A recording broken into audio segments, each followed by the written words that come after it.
My name is Emma. I am 27 years old. I work at a small art gallery in the city. The gallery is not big. It is not famous.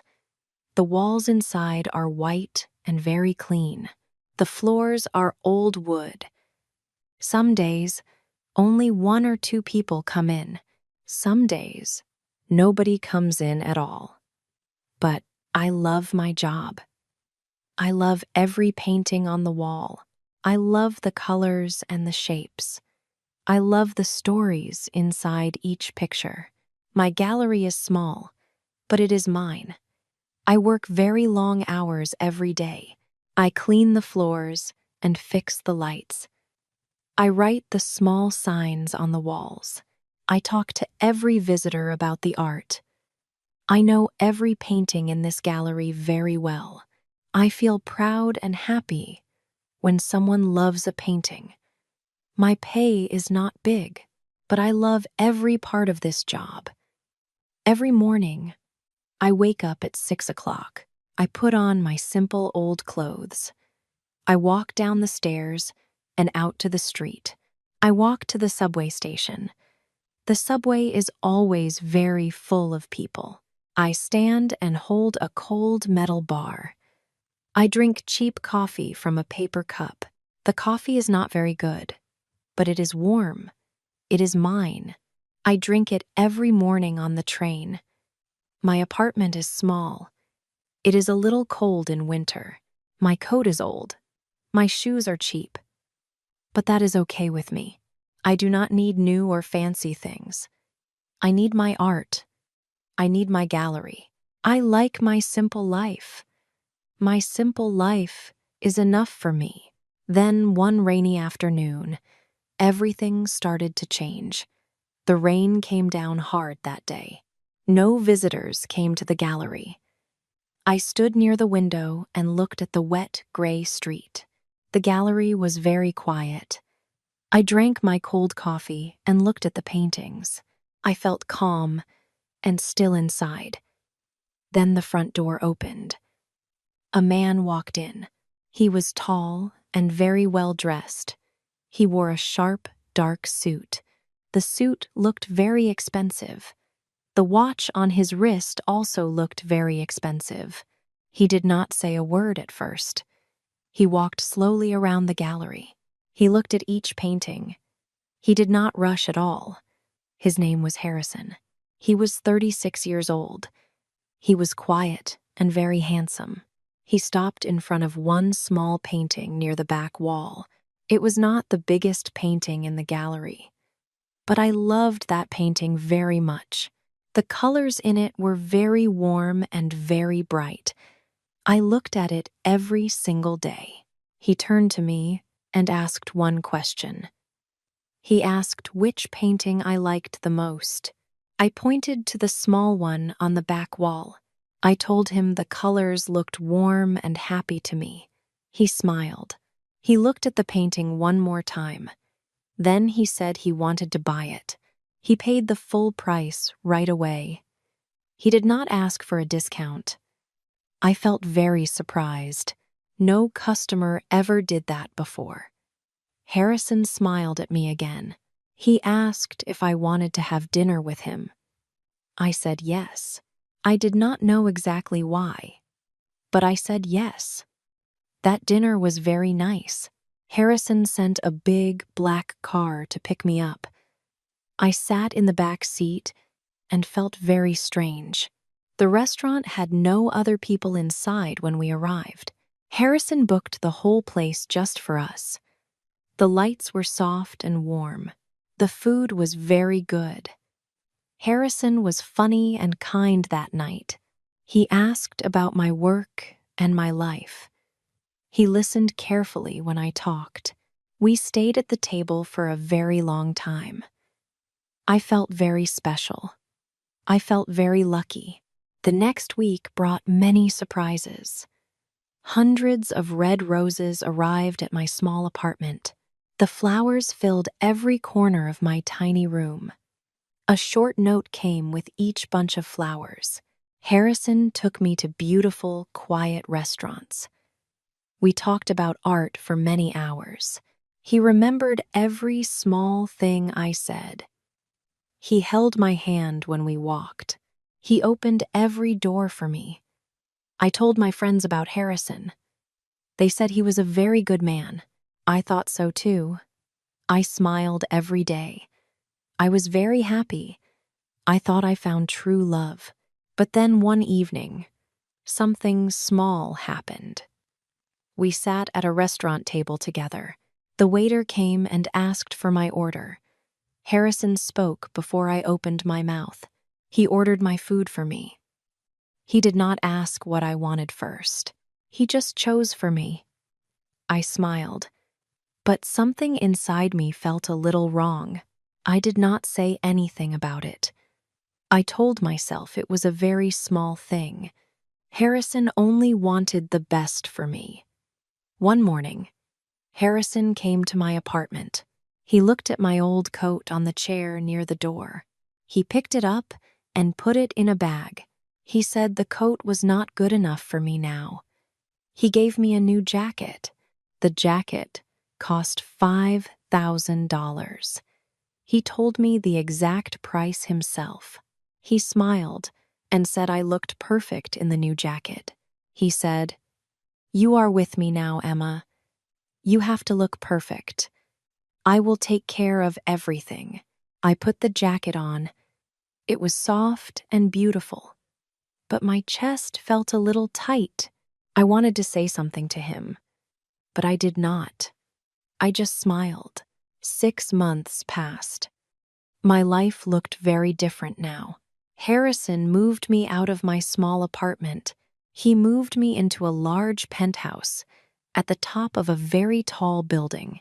The penthouse had very big windows from the floor to the ceiling. From up there, I could see the whole city. The floors were white marble. The furniture was very expensive and very clean. Everything looked perfect, but I felt strange inside. Something important went away from my life. I did not work at my gallery anymore. Harrison told me to quit my job. He said I did not need to work. He said he had enough money for both of us, so I stopped. I gave back my keys and said goodbye to my gallery. That last day at my gallery hurt very much. Now I woke up in the big penthouse every morning. I had no job to go to. I had no money of my own. I just waited for Harrison to come home each night. The penthouse was beautiful. The penthouse was huge, but it was so quiet. I had no job. I had no money. I just waited for him. I felt like a pretty bird in a very expensive cage.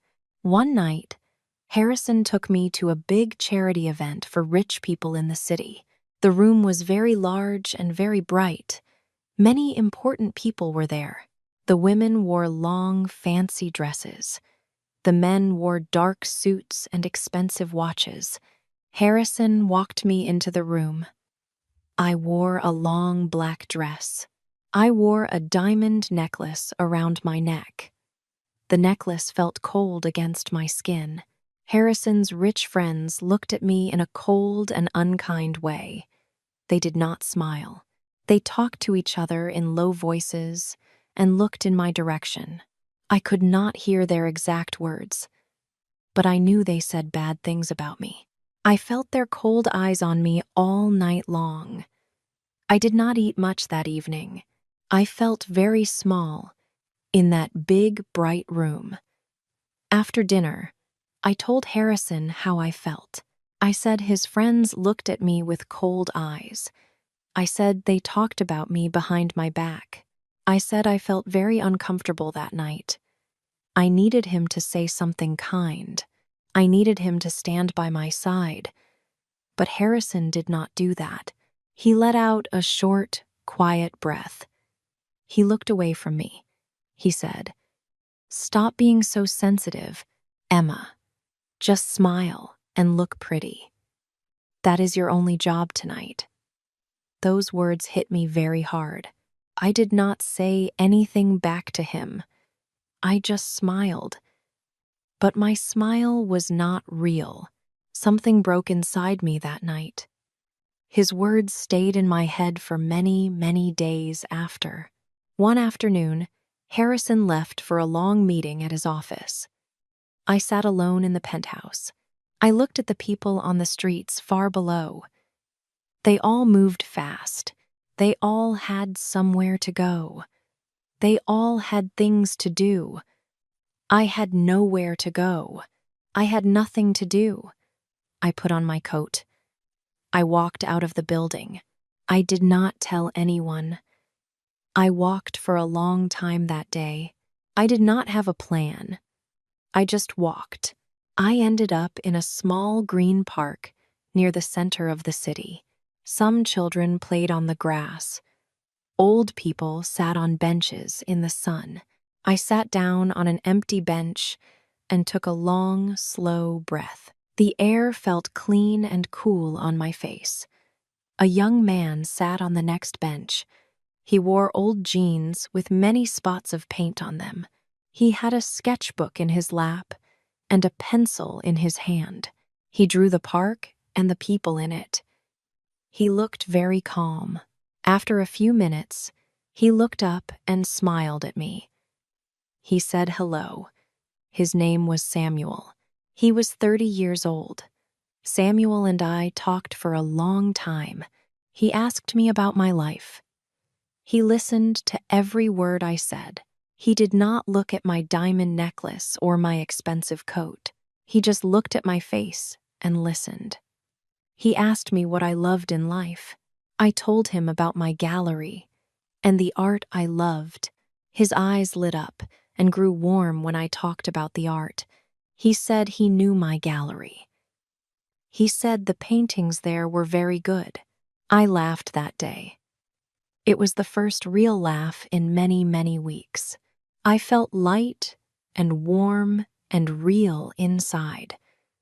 I felt like myself again. Samuel told me about his street paintings and his small studio.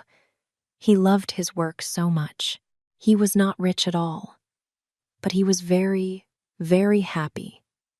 His happiness came from inside him. It did not come from money or from other people. I walked back to the penthouse alone that evening. The big building looked tall and cold from the street. I went up in the elevator and walked back into the quiet, perfect rooms. I stood at the big window and looked at the city below. Something changed inside me that afternoon. I thought about Samuel's warm smile and his old, paint-spotted jeans. I thought about my gallery. I thought about the subway and my cheap coffee and my simple, free life. I did not miss the penthouse. I did not miss the diamonds. I missed my own voice. I missed my own life. One Monday morning, Harrison packed a bag. He told me he needed to go to Paris for a business trip. He said the trip would take 1 week. He kissed my cheek and left. The penthouse door closed. I stood in the quiet, empty rooms alone. The days passed very slowly. I cleaned and read books and looked out the big windows. On the 4th day, I went into Harrison's home office to clean his desk. The office was very neat and tidy. The desk had only a few things on top of it. I wiped down the top of the desk and cleaned the shelves. Then I saw a small drawer near the bottom of the desk. The drawer was closed. I did not plan to open it, but something made me stop. I opened the drawer. Inside, I found a shiny magazine. It was a famous, fancy magazine for very rich people. The cover was bright and clean and new. I picked up the magazine. My eyes went straight to the front cover. I saw Harrison on the cover. He wore a black suit and smiled a very big smile. A beautiful woman stood right next to him. She had long, dark hair and wore a white dress. She also smiled at the camera. Under the photo, big, bold words ran across the page. The words said, The Billionaire Wedding of the Year, Harrison and Penelope. I read the words 2 times. Then I read them a 3rd time. My hands started to shake. I put the magazine down on the desk. I picked it up again. The photo did not change. Harrison still smiled. The woman still smiled. The big words still said wedding. The date for the wedding was in 2 months. I dropped the magazine. It hit the floor with a flat sound. I sat down in the office chair. My legs did not hold me well. My heart beat very fast and very hard. My chest felt very tight. I put my hands over my face. Everything I thought was real was not real. Harrison did not love me. He planned a wedding with another woman. I was not his love. I was not his future. I was just his secret. I was nothing to him at all. I sat in that office for a very long time. I did not move. The magazine stayed on the floor. Harrison came back 2 days early. He walked in the door and put down his bag. He looked relaxed. He looked happy. He smiled at me. I did not smile back. I walked to the office. I picked up the magazine from the floor. I walked back to the living room. I threw the magazine down onto the marble floor in front of him. It slid across the cold, smooth floor and stopped at his feet. He looked down at it. Then he looked up at me. His face showed no shock. It showed nothing.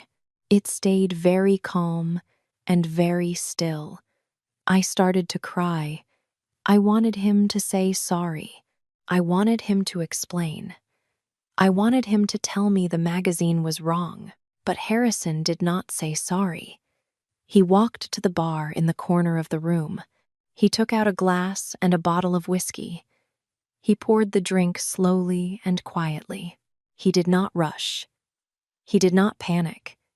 He sat down in his big armchair and crossed his legs. He looked at me with very calm, cool eyes. He spoke in a low, steady voice.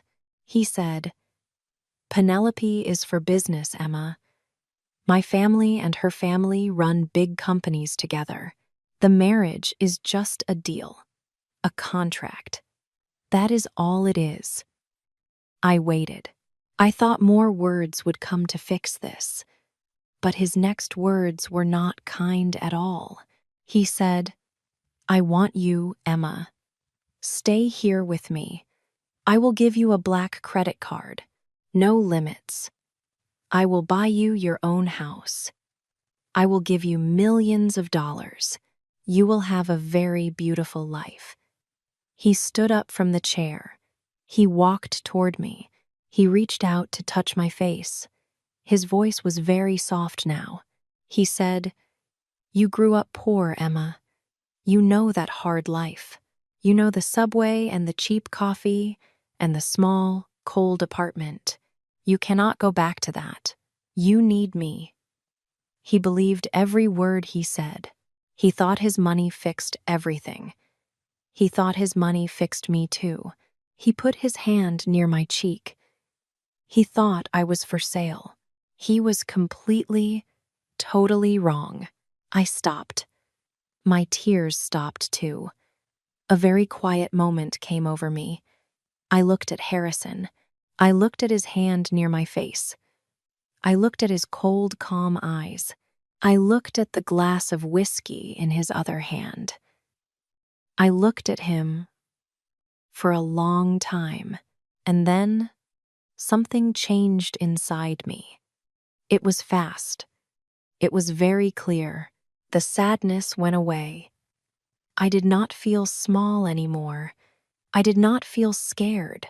A new feeling came into my chest. It was strong and clean. I was not sad. I was angry. I was sure.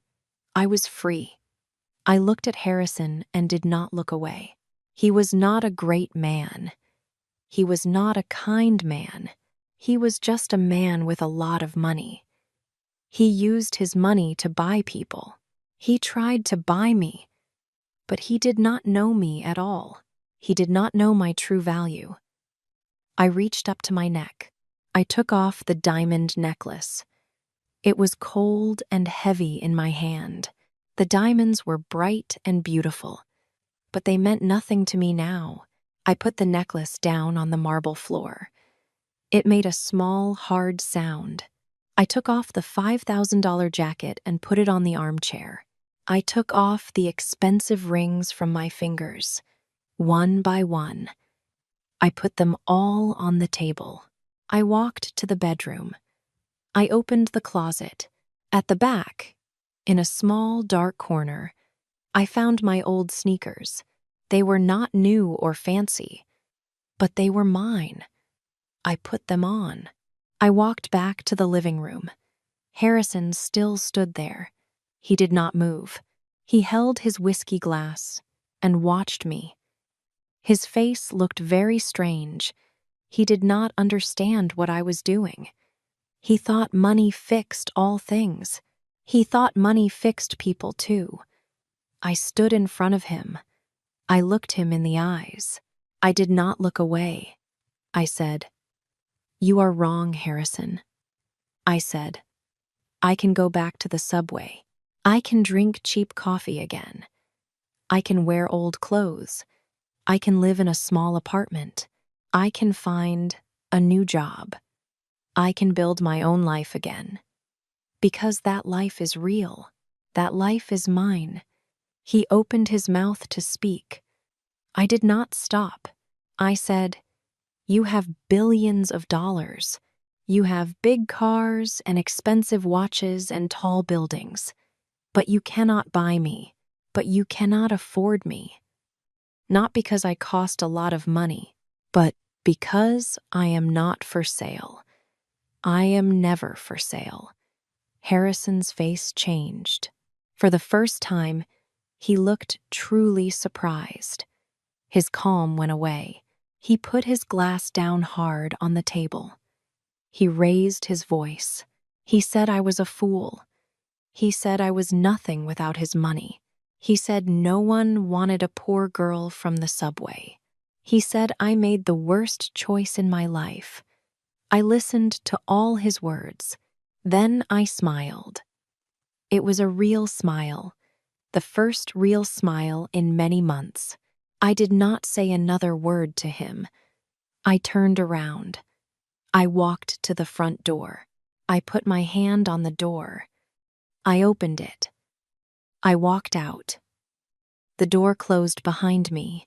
The sound it made was quiet and very final. I walked to the elevator and pushed the button. I went down to the ground floor. I walked out of the big building and onto the street. The cool air hit my face. I looked at the busy street. Cars moved fast. People walked in every direction. A subway entrance stood right at the corner. I walked to the subway. I bought a ticket. I went down the stairs. I stood on the platform. A train came. The car was full of people. I went inside and held the metal bar. People all around me looked at their phones or looked at the floor. Nobody knew my name. Nobody looked at me. I was just one more person on the train. I felt free. I felt truly, completely free. 2 years passed. Now I am 29 years old. I opened my own small art gallery. I worked very hard to do it. I saved every dollar. I found a small, empty shop on a nice, quiet street. I cleaned it myself. I painted the walls myself. I fixed the lights and the signs. I chose every painting on the wall. Every part of this gallery is mine. I built it with my own 2 hands. It is not a big penthouse. It is not grand or fancy, but it is mine. Samuel comes to the gallery very often. He helps me hang new paintings on the walls. He brings his sketchbook and draws the gallery and the paintings inside it. He makes me laugh every single day.